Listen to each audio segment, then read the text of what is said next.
Hello friends, and welcome back to another virtual story time with Miss Liz.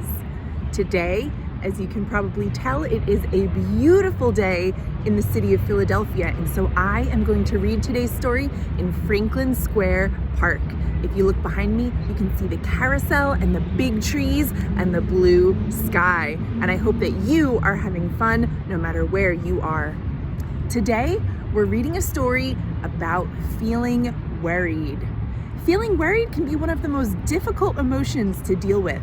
And in today's story, the hero finds a way to cope with her feelings of worry. The book for today is called The What-Ifs. This was written by Emily Kilgore and illustrated by Zoe Persico. And in this book, worry takes the form of tiny little monsters that are pestering the star of the story. Here we go. And please do forgive the nature and other outdoor sounds that you're going to hear as I read outside. Hopefully it won't distract from this great book. Here we go. The What-Ifs by Emily Kilgore, illustrated by Zoe Persico. Cora was a nervous girl. Always jumpy, always on edge, always wondering if something grim was going to happen. And because of this, the What-Ifs loved her. And if you look closely around Cora, you can see these tiny little creatures that are the What-Ifs.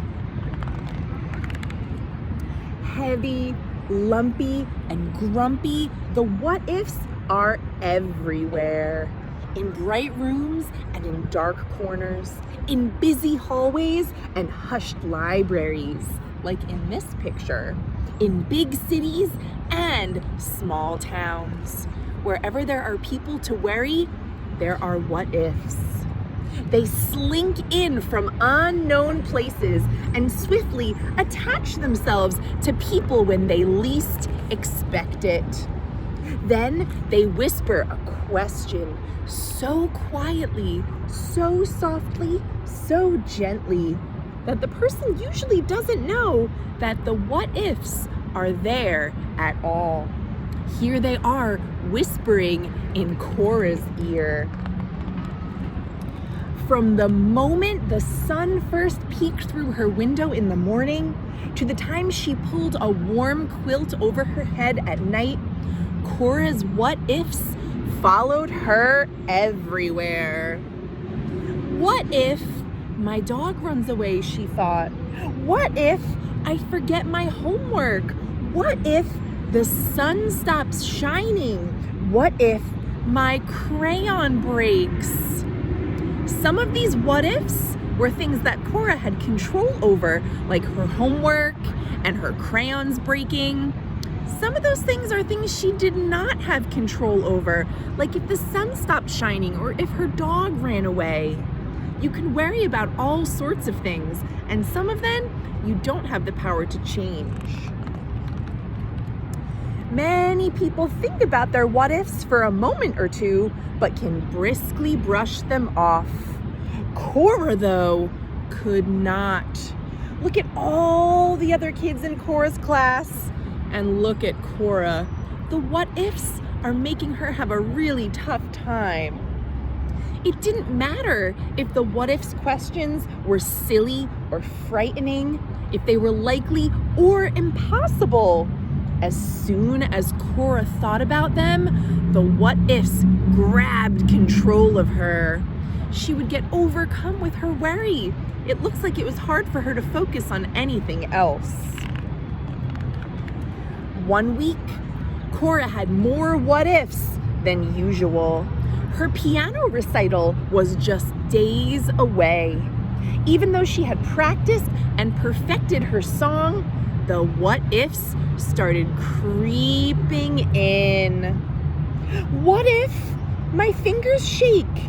Cora's question was on Monday. What if I make a mistake? She wondered on Tuesday. What if nobody comes? She thought on Wednesday. Or what if too many people come? She worried on Thursday. All of these were leading up to the big day.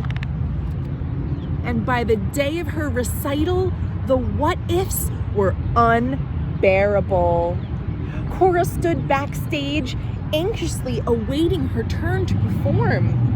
And the longer she waited, the more what-ifs appeared. Each one was grabbing hold of her and weighing her down more than the last. Can you see them all? They're on her back and her shoulders and floating in the air around her. What if I trip on stage? What if the bench is too tall? What if the piano pedals are squeaky? What if I start coughing? What if I play the wrong note? What if nobody claps? All of these thoughts were making Cora feel worse and worse. Cora, a small voice whispered, "Are you all right?" Oh, great, Cora thought. What if Stella thinks I'm a crybaby? What if she doesn't understand? "It's nothing," was all that Cora could muster before a tiny sob escaped her thinly pressed lips. "It doesn't sound like nothing," Stella said. Looks like finally someone is noticing all of Cora's what-ifs and wants to help. Let's see if she can help. Cora took a deep breath and said in a hushed voice, I just have too many what-ifs. They make me imagine bad things could happen. Like, what if I mess up, or what if I sneeze during my song?" And Stella said, "Everybody gets what-ifs, Cora. Just a minute ago, I asked myself, what if Cora is sad and I can help? Now that's a different kind of what-if. Cora's what-ifs are scary and full of anxiety. Stella's what-if was a helpful what-if. It was a what-if full of possibility. I'm wondering, what if there are not only bad what-ifs? What if there are good what-ifs too? Like the what-if that Stella asked. What if Cora is sad and I can help?" Listening to Stella, Cora started to wonder, what if she can help me? What if I can trust her? "I wish mine were like that," she says. "My what-ifs are grim." And Cora looked down. "Do you ever have good what-ifs?" Stella asked. "I didn't know there were good ones," Cora whispered. "Of course there are," Stella said. "Like, what if there is chocolate cake after our recital? Ooh, that's a what if that I can get behind." Or, "What if I play better than ever?" Cora chimed in.